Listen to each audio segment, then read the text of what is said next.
William slowly stepped out of his black car. His driver, as always, respectfully held the door open. 40 years in business had accustomed William to this kind of service. But today, something felt different. Something inside him yearned not for comfort, but for simplicity, for silence, for something real and grounded. "Thank you, Mr. Stephen," he said quietly. "Wait for me here. I'd like to take a walk through the market." Mr. Stephen raised his eyebrows in surprise. In all his years of service, he couldn't recall a single time his employer had visited a local market. Only upscale boutiques, only the finest restaurants. But today, William looked different. Tired, contemplative, almost lost. The market greeted him with the rich scent of fresh vegetables, the rustling of plastic bags, and the quiet murmur of voices. The people here were simple, real. No one recognized him. No one bowed or flattered him.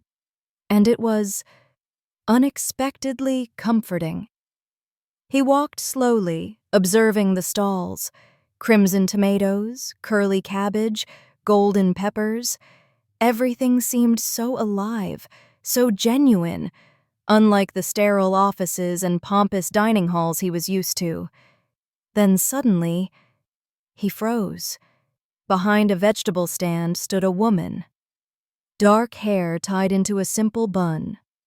Warm, attentive eyes. A smile. That smile. The one he remembered. The one he hadn't been able to forget for 25 years. "Kate?" he whispered, unable to believe his eyes.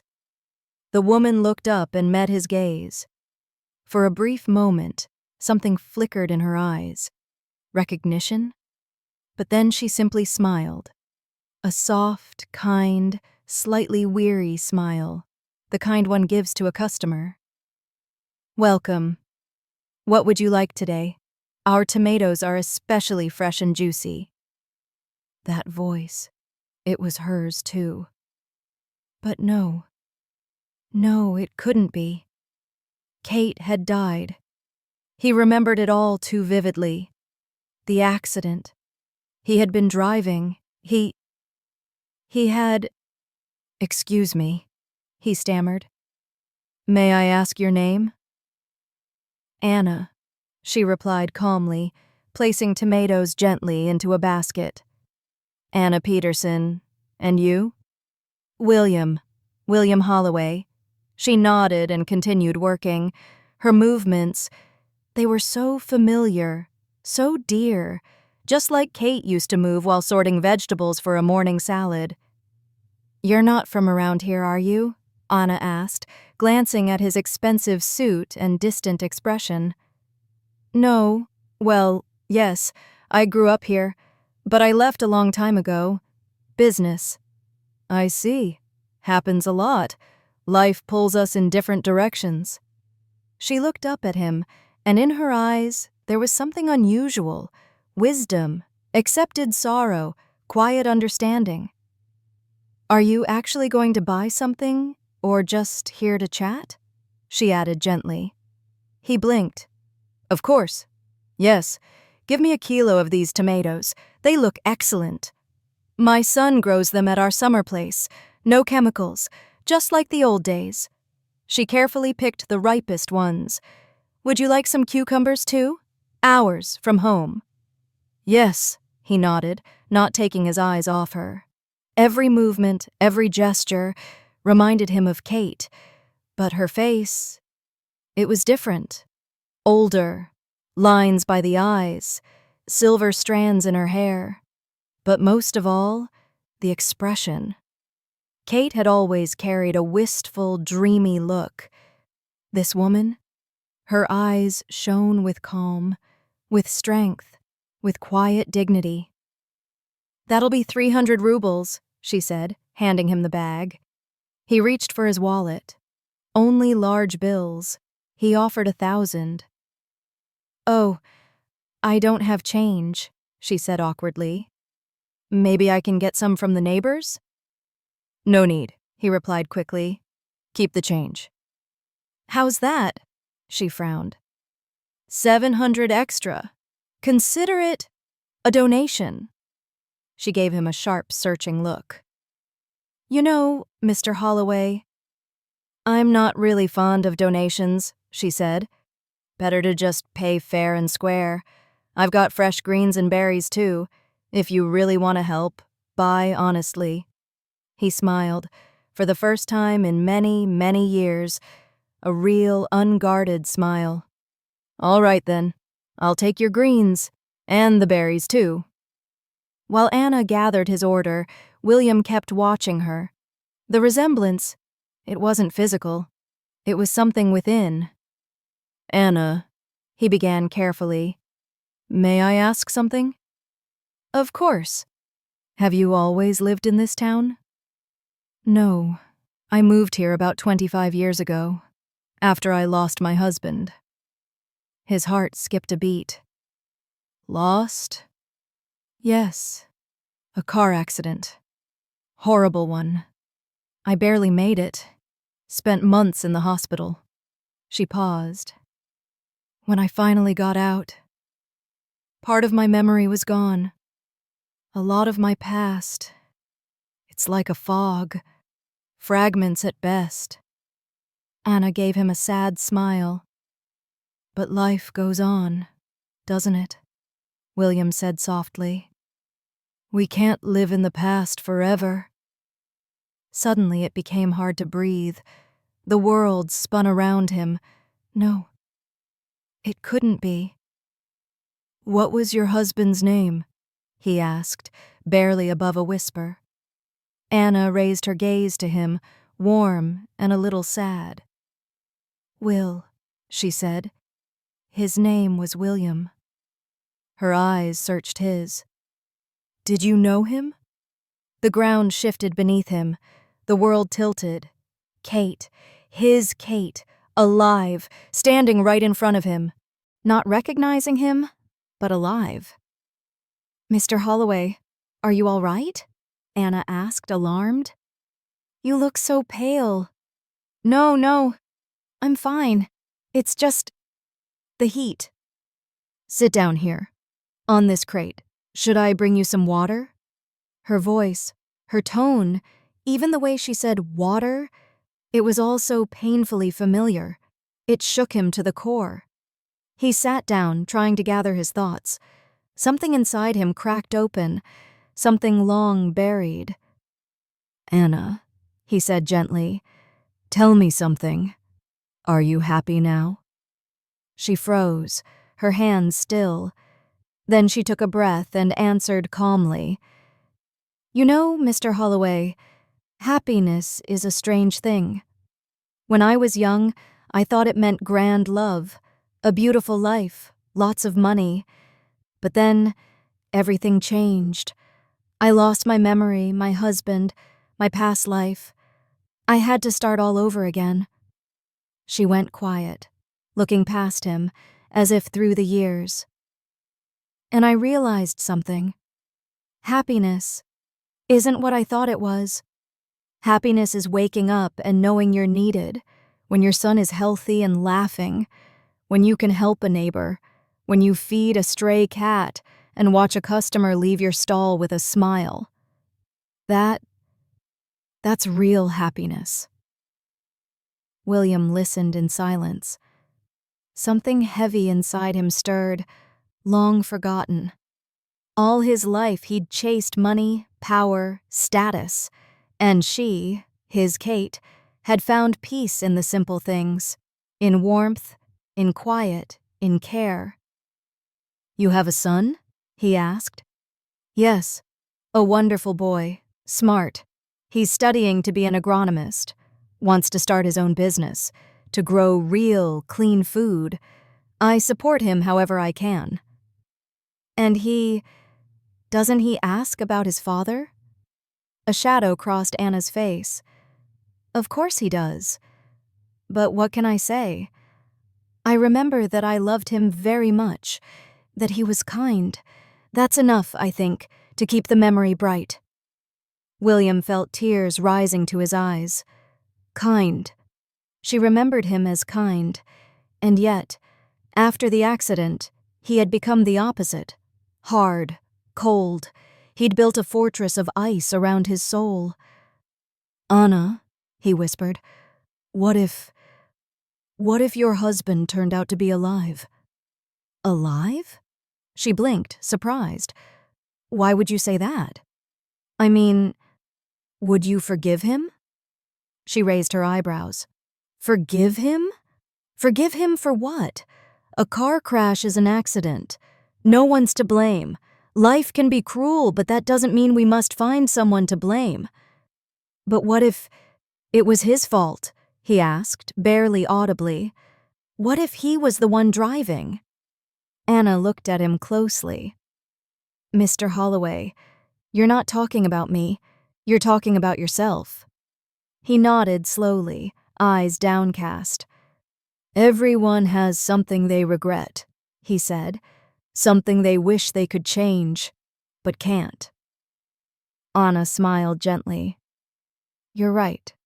You can't change the past. But the future, you can. If someone realizes their mistake, if they repent, that's a beginning. Then all that's left is to live differently, to do good, to care, to love." "And what if it's already too late?"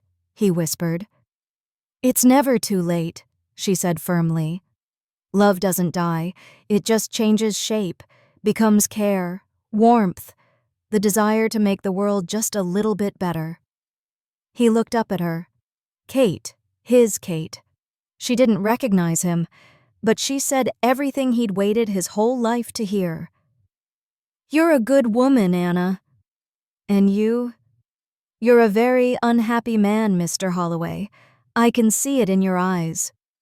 She paused, then added, "Would you like some advice from a simple vegetable seller?" "I would," he whispered. "Find someone you can help. Not with money, with attention, with care, with your heart. Help someone every day, and you'll see. Your life will begin to change."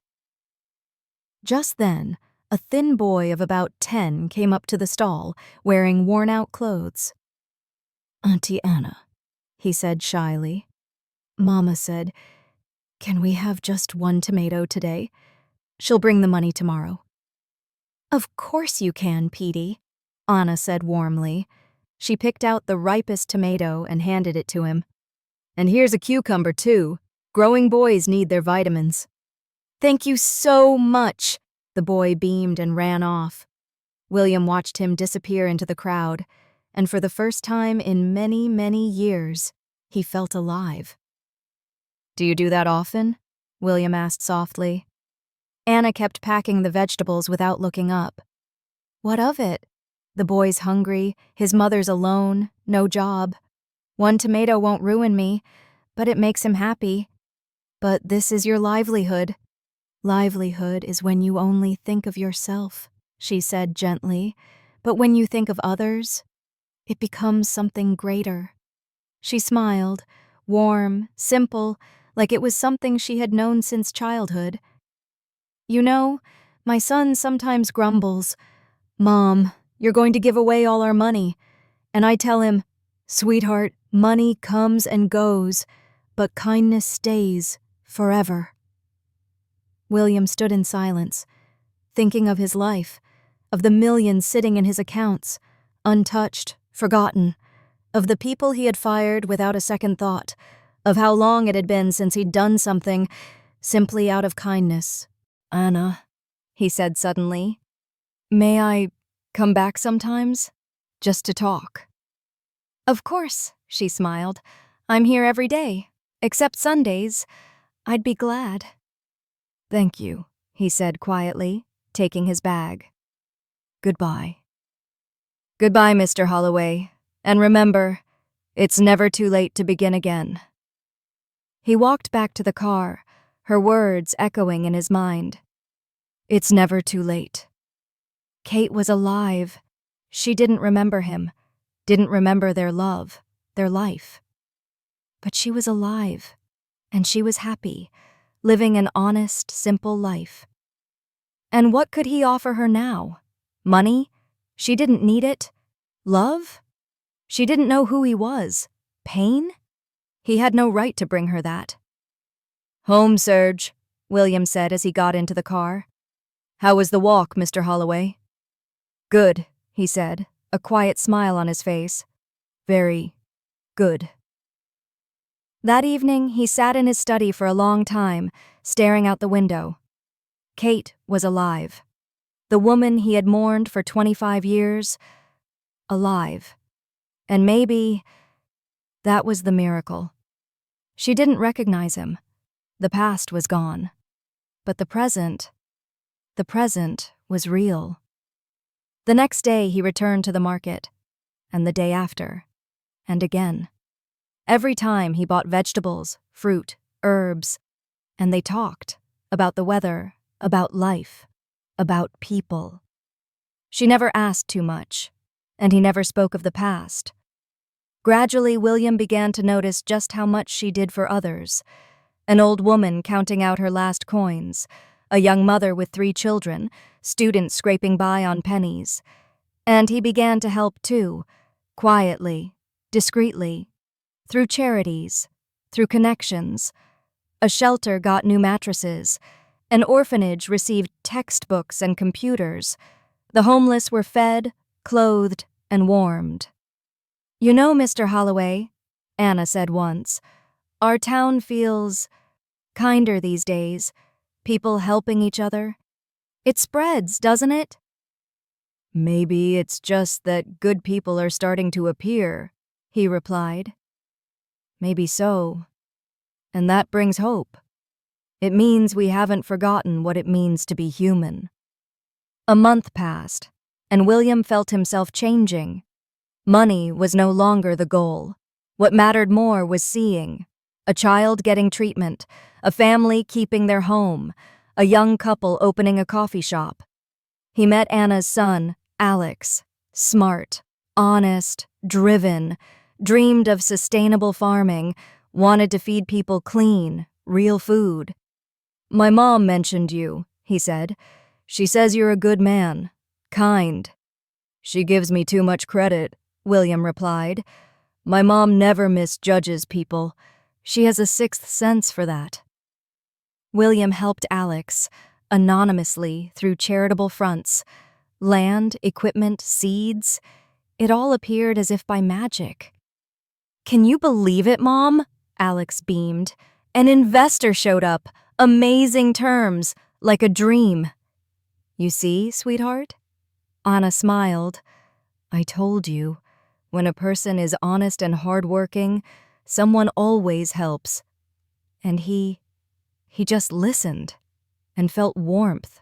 He was helping his son, a son who didn't know who he really was, but who was growing up to be a good man. One evening, as the market was closing, Anna suddenly asked, "Mr. Holloway, do you have a family?" He froze, then said quietly, "I did. I lost them. My wife died, and the children never had the chance to be born." "I'm so sorry," she whispered. "I didn't mean to." "It's all right. It was a long time ago." They were silent for a while. Then she said, almost to herself, "You know, sometimes I feel like I've seen you before. Your face, your voice." William's heart clenched. "Maybe you just remind me of someone," Anna said quietly, studying him. "Or maybe we met in that other life, the one I don't remember." "Maybe," William echoed, barely breathing. That night, he couldn't sleep. Kate, she was starting to remember. What if her memory came back? What if she remembered the crash? That he had been the one behind the wheel, that he had ended her past. But fear gave way to something else. If she remembered, so be it. He would accept her truth, her decision. The most important thing was, she was alive. She was happy. Weeks passed. William Holloway became a regular at the market. People grew used to him, greeting him with smiles, teasing, even asking for advice. "Mr. Holloway," said the vendor beside Anna one day, "are you sure you're not a businessman? You speak too cleverly." "I know a thing or two," he would reply with a modest smile. He helped whoever came to him, with advice, with connections, with quiet donations. His charitable foundation became more active, but few knew who truly stood behind it. One quiet Sunday morning, with the market closed, William walked alone through the park. He missed her voice, her kindness, the silence that came alive when she was near. And then, there she was, Anna, sitting on a bench, feeding the pigeons. "Anna!" he called out. "Oh, Mr. Holloway!" she beamed. "What a lovely surprise. Come, sit." He joined her. It was peaceful, only the soft fluttering of wings and children's laughter in the distance. "It's beautiful," he said, gazing at the lake. "I come here often," she replied. "To think. I like the quiet." "What do you think about?" "Life. How strange it all is. Sometimes I have this dream, over and over. I'm walking down a road, and there's a man beside me. I can't see his face, but I feel it. He's someone I love. There's such peace, such happiness. Then I wake up and miss him, even though I don't remember who he is." William held his breath. "Maybe it's my husband," she whispered. "Maybe, deep in my soul, he's still there." "Maybe," he echoed again. Then she looked at him and said softly, "May I ask you something?" "Of course." "Give me your hand." He offered it, surprised. She held it gently in hers and closed her eyes. "So strange," she murmured. "This hand, I feel like I know it. I remember its warmth." He didn't move, afraid the slightest breath would shatter the moment. "Shh," she said. "Don't interrupt. Let me remember." A few long minutes passed. Then she opened her eyes. She looked at him, deeply, silently. "Who are you, Mr. Holloway?" she asked, barely above a whisper. He took a slow breath, deep, steady. "I'm the man who loved you more than life itself, and who lost you because of his own fault." "Will," she whispered. "Is it really you?" He nodded, eyes brimming with tears. "Why didn't you tell me sooner?" "Because you were happy. You built a new life, a good one, and I had no right to disturb it." She stared at him for a long time. In her eyes, pain, joy, love, doubt. "They told me you died, and I thought I had too. That's what they told me." Tears slipped down her cheeks. "Will, my Will." He embraced her, and she didn't pull away. 25 years of separation melted in one embrace. "Forgive me, Katie. I was driving. It was my fault."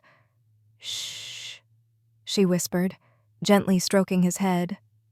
"Shh, my love. I remember now. There was black ice. It wasn't your fault. It was just a tragedy." "But you lost your memory. You lost your whole life." "And gained a new one. A good one." She leaned back slightly and looked into his eyes. "I raised our son." "Son?" "Our Alex. You didn't know. I was pregnant when the crash happened. I didn't even realize it right away, but he was born healthy. And he's so much like you, in his kindness, in his heart. William's head spun. He had a son. A wonderful, honest, kind son. He doesn't know? No, not yet. But I think it's time. She took his hand in both of hers. If you're ready to be his father, not just by blood, but truly. I've always been ready, Katie. Always. They sat together on the bench, hands clasped. Leaves rustled above them, and the wind whispered, "It's never too late." If you enjoyed this story, please support me with a thumbs up. It's just one click for you, but for me, it's a huge joy and motivation to keep writing. Thank you.